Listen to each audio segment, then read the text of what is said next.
हनुमान जी को तुम्हारे लड्डू प्रिय नहीं है, हनुमान जी को तुम्हारा केला प्रिय नहीं है, हनुमान जी को तुम्हारा 56 भोग प्रिय नहीं है। यदि हनुमान जी को कोई प्रिय है तो केवल रामचरित्र प्रिय है प्यारे। जिस दिन तुम रामचरित्र को अपना लोगे, मैं गारंटी देता हूं तुम्हारे सारे संकटों का मोचन अपने आप। क्यों प्यारे, कारण है कि नहीं है? क्यों? अच्छा अब जरा चरित्र देखना। हनुमान जी कहना चाहते हैं कि हम किसके संकट मिटते हैं, ध्यान देना।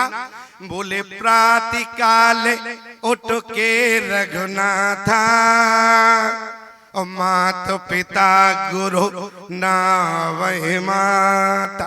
जो सुबह उठकर अपने माता पिता के चरणों में प्रणाम करता है, हम उसके संकटों का मोचन करते हैं। ध्यान देना, यहाँ क्या लड्डू पेड़ा आए हैं, यहाँ कोई 56 भोग नहीं आया।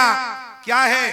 बोले प्रातः काल उठ के रघुनाथा, माता पिता गुरु नावै माता। जिस दिन आप प्यारे अपने माँ बाप का चरण छूने लगोगे प्यारे, उस दिन आपके लिए हनुमान आपके संकटों का मोचन करने लगेंगे। ध्यान देना, यहाँ लड्डू पेड़ा की बात नहीं है। क्या है? बोले आयुष मांग करे सब काजा, और देख चरित हर से मन राजा। आपके चरित्र को देखकर आपके माता पिता प्रसन्न हो जाएं प्यारे, आपकी करनी को देखकर आपके बूढ़े माता पिता प्रसन्न हो जाएं प्यारे। ध्यान रखना, उस दिन तुम्हारे हनुमान जी संकट मोचन करने लगेंगे प्यारे। उस दिन तुम्हारे संकटों का मोचन हनुमान जी करेंगे। लेकिन आज समस्या क्या है? आज का नौजवान अपने बूढ़े माँ बाप का सम्मान करना नहीं चाहता। जरा विचार करना, आज का नौजवान अपने बूढ़े माँ बाप का सम्मान करना नहीं चाहता। याद रखना प्यारे, जो व्यक्ति अपने माता पिता का सम्मान नहीं करता, जो प्राणी अपने बूढ़े माँ बाप को भगवान से बढ़कर नहीं मानता, उसे भगवान जीवन में जीरो मानते हैं प्यारे। इसलिए किसी को मानना है, यदि कोई तुम्हारे जीवन में मानने लायक है तो तुम्हारे माता पिता हैं प्यारे। इसलिए जीवन में जो काम करो, माता पिता कभी रोकते नहीं है प्यारी। लेकिन इसके बाद भी हमारे राम जी स्वयं परमात्मा परम ब्रह्म है, लेकिन धरती पर आने के बाद बोले आयुष मांग करे पुर काजा, और देख चरित्र हर से मन राजा। जिस दिन आपके बूढ़े माँ बाप प्रसन्न हो जाएंगे प्यारे, मैं गारंटी देता हूँ, जिस दिन तुम्हारे माँ बाप प्रसन्न रहते हैं जिस संतान से प्यारे, उससे भगवान अपने आप प्रसन्न हो जाते हैं। तुम्हें भगवान को प्रसन्न करने की आवश्यकता नहीं है। यदि हम एक बात कहें तो बुरा मत मानना प्यारे, ईमानदारी से बताओ, तुम उस भगवान को तो मनाने जाते हो जिस भगवान में प्राण डालने वाला एक इंसान हुआ करता है। उस माँ बाप आप उस मंदिर में तो जाते हो जिस मंदिर में जो प्रतिमा है उसमें प्राण डालने वाला एक इंसान होता है। याद रखना प्यारे, जिस इंसान ने जिसमें प्राण डाले उसकी आप पूजा करते हैं, और जिसमें भगवान ने प्राण डाले उसकी आप अनादर करते हैं प्यारे। तो ईमानदारी से बताओ, भगवान तुमसे कभी प्रसन्न होगा? माता पिता में प्राण डालने वाला कौन है प्यारे? कोई इंसान नहीं है प्यारे, माता पिता में प्राण डालने वाला स्वयं परमात्मा है। इसलिए माता पिता को भगवान से बढ़कर मानना। मैं आपसे प्रतिदिन निवेदन करता हूँ, माता कैकेयी का क्या रहा? लोगों ने माता कैकेयी को अपयश दे दिया, लेकिन जरा विचार करना, भरद्वाज मुनि ने क्या कहा? बोले तात कैकेयी दोष नहीं, बोले गई गिरा मति फेरा। क्या कहा? बोले तात के कई दोष नहीं, और गई गिरा मति फेर। कैकेयी कौन है? कैकेयी माँ है। याद रखना प्यारे, माँ के आंचल ने हर युग में भगवान को भी पाला है। माँ के चरणों में जन्नत है, गिरिजा और शिवालय। माँ हिमगिर जैसी ऊंचाई, माँ सागर जैसी गहराई। संसार में जितनी खुशियाँ हैं, माँ के आंचल से आई है। याद रखना प्यारे, माँ क्या है? माँ आंगन की तुलसी जैसी पावन बरगद की छाया है। माँ वेद ऋचाओं की गरिमा, माँ माँ काव्य की काया है। माँ परिवारों का संगम है, माँ रिश्तों की गहराई है। माँ सरस्वती लक्ष्मी दुर्गा अनुसुईया गौरा सीता है। माँ पावनता में रामचरित्र मानस है, भगवत गीता है। याद रखना प्यारे, जो व्यक्ति अपने माता पिता के चरणों में झुकता है, भगवान उसकी सारी मनोकामना पूर्ण करता है। लेकिन आज विडंबना क्या है? आज की संतान माता पिता के चरणों में झुकना नहीं चाहिए। आज की संतान माता पिता के चरणों में झुकना नहीं चाहती। संतान कहती है क्या किया है इन्होंने हमारे लिए। याद रखना, आज जिस समय प्यारे तुम्हारा बालपन था, उस समय तुम्हारी माँ स्वयं गीले में सोई, लेकिन अपने बेटे को सूखे में सुलाने वाली आपकी माँ होती है। याद रखना, मैं केवल इतना कहना चाहता हूँ प्यारे, यदि माँ की बात करें तो एक बेटी का विवाह हुआ, आपने कई बार सुना होगा। एक बेटी का जब विवाह हुआ, बेटी विवाह होकर अपने ससुराल पहुंची और रात को बेटी ने अपने मायके में फोन कर दिया। पिता ने कहा कि बेटी बात क्या है? बेटी कहने लगी, जिसके साथ आपने हमारा विवाह किया, मैं उसके साथ अपना जीवन यापन नहीं कर सकती। पिता ने कहा कि बेटी आज ही तुम्हारा विवाह हुआ है, आज ही तुम्हारी विदा हुआ है, तुम्हारा जिंदगी का नया दिन है और आज तुम ऐसी बात कर रही हो। बेटी ने कहा कि पिता से मैं आपकी बात सुनना नहीं चाहती और मैं इसके साथ अपना जीवन यापन नहीं कर सकती। माता पिता ने बहुत समझाया प्यारे, न समझाने के बाद उसी रात माता पिता बेटी के ससुराल पहुंचे। पहुंचने के बाद भी समझाया, बेटी जब न समझी प्यारे तो वहां माता पिता बेटी को अपने घर लेकर आए और जब घर लेकर आए दोनों ने बहुत समझाया। माता पिता ने तो बेटी ना मानी। अंत में जब ना मानी तो दोनों के बीच में तलाक हो गया, विवाह विच्छेद हो गया प्यारे। बेटे की शादी दूसरी जगह हो गई, बेटी की शादी दूसरी जगह। याद रखना, कहानी हो सकता है कि झूठी हो, बनाई हुई हो, लेकिन हमें जीवन में कहानी को नहीं देखना है, कहानी के सदा उद्देश्य को देखा जाता है। कहानी का उद्देश्य क्या है? बेटी का विवाह हो गया, बेटी की वृद्धावस्था आई। बेटी के पास में एक भवानी का मंदिर था। बेटी प्रतिदिन जो है मंदिर के बाहर बैठे हुए भिखारियों को भिक्षा देने जाती थी, कुछ दान देने जाती थी। और एक दिन जब बेटी प्यारी दान दे रही थी मंदिर के बाहर बैठे हुए भिखारियों को, तो उस समय बेटी ने क्या देखा कि जिससे उससे पहले विवाह हुआ था वो व्यक्ति मंदिर के बाहर बैठ के भीख मांग रहा था। बेटी ने उसको दान दिया, भिक्षा दी। अंत में उस बेटी ने कहा कि बाबा जी आपने मुझे पहचाना? बाबा जी ने कहा कि बेटी तुम्हें कौन भूल सकता है, हमारा तुम्हारा विवाह हुआ था लेकिन हमारा तुम्हारा संबंध नहीं चला, एक दिन में ही हमारा तुम्हारा तलाक हो गया। बेटी ने कहा कि पता है तुमसे हमने तलाक क्यों लिया? उस व्यक्ति ने कहा कि मैंने जिंदगी भर विचार किया लेकिन मैं इस बात को नहीं समझ पाया कि तुमने हमारे साथ रहने से इनकार क्यों कर दिया। बेटी कहने लगी, वो दिन याद करो, तुम्हारे पिता का तो स्वर्गवास हो गया था, तुम्हारे घर में केवल बूढ़ी माँ थी और जिस दिन हम पहला दिन तुम्हारे घर पहुंचे तुम मंदिर से प्रसाद लेकर आए, तुमने कहा कि पहले प्रसाद तुम लो, तो मैंने तुमसे क्या कहा कि प्रसाद हम नहीं, पहले हम दोनों प्रसाद चल के बूढ़ी माँ को खिलाएंगे, इसके बाद प्रसाद मैं ग्रहण करूंगी। तुमने कहा कि आज माता को छोड़ो, आज तो हमारी तुम्हारी जिंदगी का पहला दिन है, इसलिए पहले प्रसाद तुम्हें खाना पड़ेगा। मैं समझ गई, अरे जिस नारी ने तुम्हें अपने 9 महीने गर्भ में रखा, भला तुम उस नारी के नहीं हुए तो भला एक चक्कर काटने वाली नारी के कैसे हो सकते हो, इसलिए मैंने तुम्हारा त्याग कर दिया। याद रखना, आज उससे कहा कि बाबा जी यदि मैं तुम्हारा त्याग न करती, मैं तुमसे तलाक न लेती।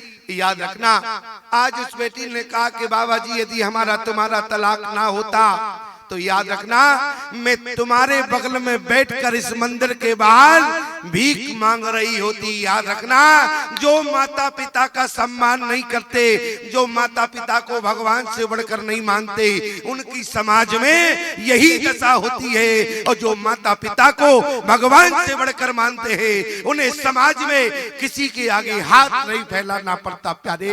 वो दान देने वाले होते हैं, मांगने वाले वो हुआ करते हैं जो अपने माता पिता का सम्मान नहीं करते। ईमानदारी से बताना, आपका जन्मदिन होता है लेकिन आप उस दिन कहां जाते हो? शिवालय में जाते हो। लेकिन शिवालय में जाने की जरूरत नहीं है प्यारे। मैं आपसे निवेदन करूं, अरे जिस जननी ने तुम्हें जन्म दिया है, जिस माता पिता ने तुम्हारा लालन पालन किया है, तुम्हें किसी शिवालय में जाने की जरूरत नहीं है। तुम अपने घर में ही बैठकर अपने माता पिता को शिव शंकर मान के उनकी पूजा करना प्यारे। जिस दिन तुम्हारा जन्मदिन हो तो समझना कि शंकर भगवान तुमसे अपने आप प्रसन्न हो जाएगा। कारण क्या है? आज का नौजवान अपने बूढ़े माँ बाप का अपमान करता है। हमारी बात हो सकता है कि थोड़ी कड़वी लगे। अच्छा, कड़वी लग भी जाएगी तो तुम हमारा क्या बिगाड़ लोगे? अरे हमें तो जो कहना है सो कहना है, हम तो स्वतंत्र हैं। याद रखना, आज का नौजवान अपने बूढ़े माँ बाप का अपमान करता है, लेकिन याद रखना, आज का नौजवान अपने से बड़ों का अपमान करता है, अपने से बड़े के गांव वालों का अपमान करता है। याद रखना, यदि नौजवान से पूछा जाता है तो कहते हैं स्वामी जी क्या करें, ये तो हमारी जवानी है। लेकिन याद रखना, जवानी का नाम अपने माँ बाप को गाली देना नहीं होता, जवानी का नाम अपने से बड़ों का अपमान करना नहीं होता। यदि जवानी का नाम अपने माँ बाप को गाली देना होता प्यारे, तो परमात्मा तुम्हें बचपन से बुढ़ापा दे देता, लेकिन जवानी जीवन में नहीं देता। जवानी का नाम है अपने माता पिता के चरणों में झुक जाना। जरा विचार करो, बात रामचरित्र की चल रही है क्या? बोले आयुष मांग करे पुर काजा, देख चरित हर मन राजा।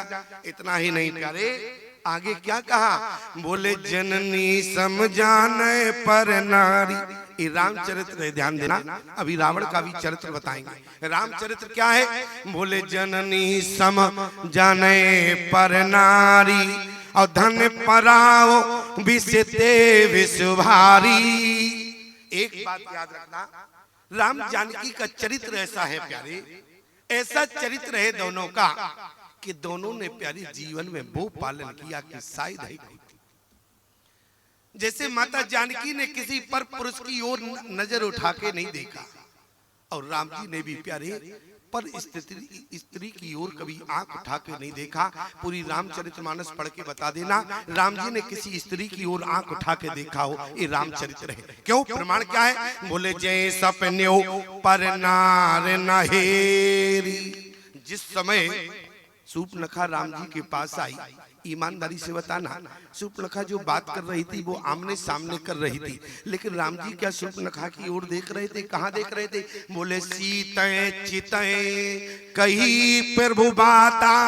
इतना ही नहीं, जब माता सती सीता के वेश में गई, राम जी सब जानते थे, अरे सती थी तो नजर उठा के देख लेते, लेकिन भगवान ने माता सती के चेहरे की ओर नहीं देखा। क्यों? क्योंकि जे सपने ऊपर नार नहेरी। और कहाँ देखा? बोले जोरो पान प्रभु, अरे कीनो प्रणामो, और पिता समेत लीन निज नाम। यहाँ पर प्यारे हमारे राम जी ने माता सती के चेहरे की ओर नहीं देखा। क्यों? बोले जननी सम जाने पर नारी, और धन पराओ विषते विषभारी। याद रखना प्यारे, इसको कहते हैं रामचरित्र। आपको जीवन में किसी पूरे चरित्र की आवश्यकता नहीं है, केवल 3 चौपाई प्यारे याद रखना। प्रातः काल उठ के रघुनाथा, मात पिता गुरु नावै माता। समझ लेना प्यारे, आपके अंदर राम का चरित्र प्रवेश हो गया। दूसरा बोले आयुष मांग करें पुरकाजा, आप घर से बाहर बाद में निकले, पहले अपने माता पिता से आज्ञा ले प्यारे। जिस काम के लिए जाओगे तुम्हारा काम सिद्ध होगा, लेकिन उसमें माता पिता की आज्ञा जरूरी है। और तीसरी चौपाई है जननी समझाने पर नारी, धन पर आओ विषते विष भारी। इसलिए तीन चौपाई को मुख्यतः याद रखना।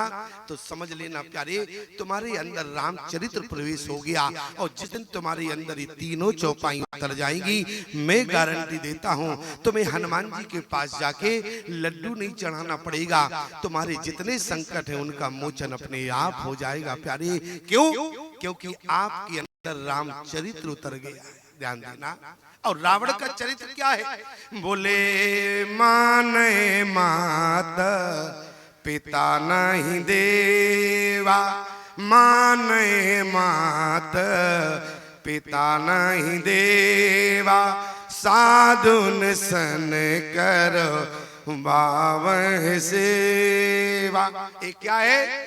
रावण का चरित्र है। और जान लेना प्यारे, यदि आप अपने माता पिता का सम्मान नहीं करते हैं तो समझ लेना कि तुम्हारे अंदर रावण का चरित्र उतर गया। और जब रावण का चरित्र भरा होगा तो तुम जिंदगी भर हनुमान जी के आप चरणों में बने रहना, अपना सर भी फोड़ देना, तब भी तुम्हारे संकटों का मोचन नहीं होगा प्यारे। कब होगा? जब आपके जीवन में रामचरित्र उतरेगा प्यारे। हनुमान जी महाराज राम जी के ही नहीं, हम आपके भी संकट मोचन हैं। जरा विचार करना। राम जी ने कहा, बोले हनुमान तुम्हें जाना पड़ेगा। हनुमान जी ने कहा, बोले कहां जावे? बोले सीता की खोज के लिए। बोले सारे बंदरों ने प्रणाम किया तो हनुमान जी ने भी प्रणाम किया बाद में। पहले सारे बंदरों ने, बोले पदम 18 जूथा बंदर प्रणाम करके चले गए सीता की खोज में। और क्या लिखा बाद में? बोले पांचे पवन तनय सिर नावा, जाने काज प्रभु निकटे बुलावा। राम जी ने पास में बुलाया और अपने हाथ से उतार के मुद्रिका दी, और परसा शीश सरोवर और पानी कर मुद्रिका दीन जन जानी। और यहाँ से हनुमान जी से कहा क्या? बोले बहु प्रकार सीत समझायो। किसी बंदर से नहीं कहा राम जी ने, लेकिन सिर्फ हनुमान जी से कहा। क्यों कहा? अरे प्यारे, समुद्र पार कौन जा सकता है? जैसे भव सागर, क्योंकि भव नाम संसार का। और जरा विचार करना। बोले समुद्र पार कौन जा सकता है? बोले जिसके पास राम नाम होगा। और राम नाम कहाँ है? बोले परसा शीश सरोवर पानी, और कर मुद्रिका दीन जन जानी। एक व्यक्ति ने हमसे कहा, बोले स्वामी जी एक बात बताओ। हमने कहा बताओ। बोले केवट ने तो देखो कितना अच्छा रहा कि मुद्री को स्वीकार नहीं किया, और उसी मुद्री को हनुमान जी ने ले लिया। दोनों की दृष्टि में अंतर रहा। केवट को जिस समय भगवान मुद्री दे रहे थे तो केवट गयो चरण अकुलाई, केवट तुरंत भगवान के चरणों में गिर पड़ा। अच्छा, भगवान के चरणों में केवट गिरा और हनुमान जी चरणों में तो गिरे, लेकिन क्यों गिरे? बोले पांचे पवन तनय सिर नावा, और जान काज प्रभु निकटे बुलावा, परसा शीश सरोवर पानी, कर मुद्रिका दीन जन जानी। हनुमान जी को प्यारे अपने हाथ से उतार के वो मुद्री दी। कौन? जिस मुद्री को माता जानकी ने राम जी को दिया, उसी मुद्री को केवट ने नहीं लिया। केवट गयो चरण अकुलाई। किसी ने कहा कि देखो केवट ने तो अंगूठी को स्वीकार नहीं किया, और हनुमान जी को इतनी माया लगी हुई थी कि मुद्री को तुरंत स्वीकार कर लिया। याद रखना, देखने में अंतर है। अंतर क्या है? केवट ने जिस समय मुद्रिका को देखा तो केवट को माया का दर्शन हुआ, और हनुमान जी ने जिस समय मुद्रिका को देखा तो मुद्रिका नहीं दिखी। क्या दिखी? बोले मुद्रिका में क्या दिखा? बोले राम नाम अंकित अति सुंदर। और महात्मा को केवल राम नाम प्रिय है। जहां राम नाम दिख जाए प्यारे, उसको महात्मा स्वीकार कर लेता है। केवट ने माया देखा, प्रमाण क्या है? अरे केवट भगवान को प्रणाम कर चुका था, और जैसे माया का दर्शन हुआ तुरंत फिर गड़बड़ होके भगवान के चरणों में गिरा। भगवान ने कहा केवट ये क्या कर रहे हो? अभी तो तुम प्रणाम कर चुके हो, दोबारा प्रणाम क्यों कर रहे हो? याद रखना, केवट ने माया का दर्शन किया। ऐसे समझो प्यारे, जैसे मछुआरा जब जाल फेंकता है तो ईमानदारी से बताओ, तालाब में जितनी मछली होगी जहां तक जाल जाएगा सारी मछलियां जाल में फंस जाएंगी कि नहीं? लेकिन जो मछली पैरों के पास होगी मछुआरे के, वहां वो मछली जाल में नहीं फंसती है। केवल समझ गया कि भगवान ने माया का जाल फेंका और बचने के लिए केवल चरण ही सहारा है, इसलिए केवट गयो चरण अकुलाई। अकुलाई यहाँ क्यों लिखा? बोले जल्दी से गड़बड़ होके चरणों का सहारा ले लिया। माया से बचना है तो भगवान के चरणों का सहारा ले लो। ध्यान देना प्यारे, एक जगह भगवान ने जानकी से क्या कहा? बोले सुनो प्रिया व्रत रुचिर सुशीला, मैं कछु कर ललित नर लीला, तुम पावक मैं करहु निवासा, जो लगी करहु निशाचर नासा। ईमानदारी से बताओ, जानकी माया की बनी कि नहीं बनी? और जब जानकी माया की बनी तो जानकी ने कहा माया की तो जानकी बन रही है, लेकिन गड़बड़ ना हो जाए इसलिए पेरु पद धर ही अनल समानी, वहां भी जानकी ने राम जी के चरणों का सहारा लिया। क्यों? क्योंकि माया की जानकी बन रही है। जानकी ने कहा ऐसा ना हो कि माया का प्रभाव गलत हो जाए, इसलिए प्यारी जानकी ने वहां भी राम जी के चरणों को रखा। एक भाव और आता है कि जानकी ने राम जी के चरणों को क्यों रखा? क्योंकि तुम पावक मैं करऊं निवासा, जानकी अग्नि में बैठ रही हैं और जानकी ने कहा जब हम अग्नि में बैठेंगे तो जल के खाक नहीं हो जाएंगे, और बचने के लिए एकमात्र सहारा है क्या? भगवान के चरण कमल। अच्छा तो क्या भगवान के चरण कमल अग्नि से बचा सकते हैं क्या? बचा सकते हैं। क्यों? क्योंकि भगवान के चरणों से क्या निकली है? गंगा। और गंगा जहां हो, जहां पानी हो प्यारे, जहां गंगा जल हो, याद रखना वहां अग्नि का अस्तित्व खत्म हो जाता है। इसलिए वो जिस अग्नि में माता जानकी थी वो अग्नि माता जानकी को नहीं जलाई प्यारे। यहाँ केवट ने कहा माया से बचने के लिए भगवान के चरणों का सहारा लेना पड़ेगा, इसलिए केवट ने दोबारा प्रणाम किया। और वहां हनुमान जी महाराज मुद्री लेने के बाद कहीं प्रमाण नहीं है कि राम जी के चरणों को प्रणाम किया हो, और तुरंत चल दिए। कहा? और जैसे ही सीता की खोज के लिए निकले, गुफा के बाहर निकले तो वहां सारे बंदर खड़े हो गए थे। बंदरों ने कहा हनुमान जी से आप अच्छे आ गए, अब आप आगे चलो। हनुमान जी ने कहा दिमाग खराब है क्या? जब प्रणाम कर रहे थे तब तो कह रहे थे, तब तो तुम आगे आगे प्रणाम किए भगवान को, और जब हमने पीछे से प्रणाम किया तुमने आगे से प्रणाम किया, तब तो मुझसे कहा नहीं कि पहले हनुमान जी तुम प्रणाम करो।